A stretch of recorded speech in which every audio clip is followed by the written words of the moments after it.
I've been asked over and over and over about how do I rig these lures up, okay?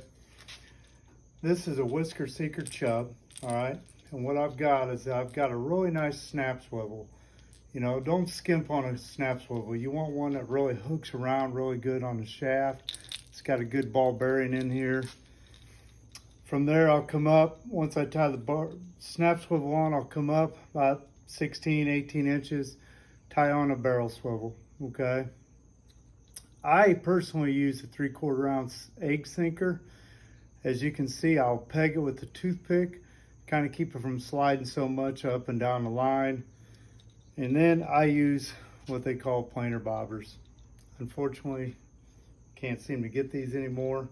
You can use planer boards, but what I do to run this rig is I'll drop it clean to the bottom, okay?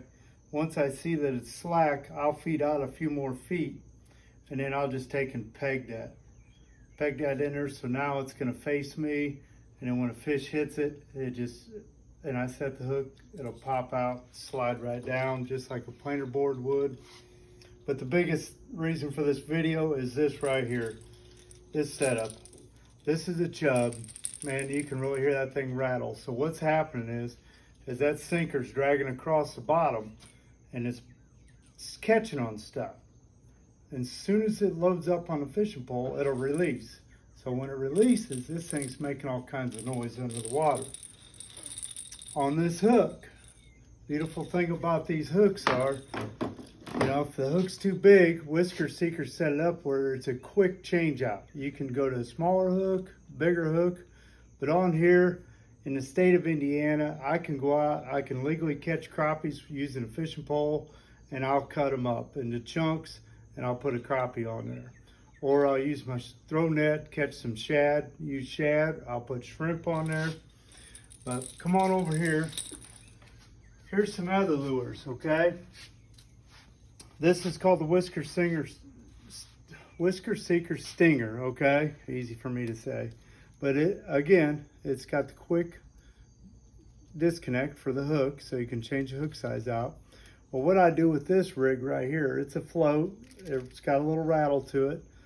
I'll take this hook right here. I'll use the whole crappie head, okay? I'll cut it off right behind the gills.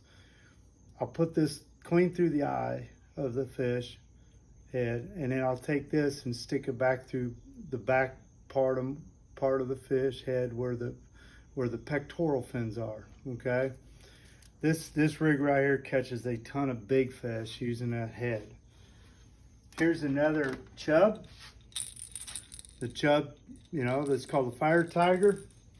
And then they've got the Whisker Seeker with the spinner on it, okay? All these lures work really good. As you can see, I've got them in my box here, all separated out. I've got the lines, you know, so when I'm still fishing, I can snap a weight on there and it'll slide up and down my line. Here's the tub that I use. I highly recommend using a tub if you've got a boat with carpeting in it. Just get you a plastic storage container, net the fish, throw the fish in there, unhook them, leave them in there. You can get your pole rebaited, get it back out, take care of the fish where they're going to release it, put it in a cooler, put it in live well whatsoever. I carry another plastic tub. I've got some pre-rigged hooks, so if I'm still fishing, I've got them ready to go. I keep my planer bobbers in here. I keep my fillet knives in here so I can cut up my bait. So I hope this helps everybody right here. The line of choice that I use is a 20-pound high-vis slime line. Great product. The rods I use is a B&M Silver Cat. So go out there and get you some of these products. You'll thank me later.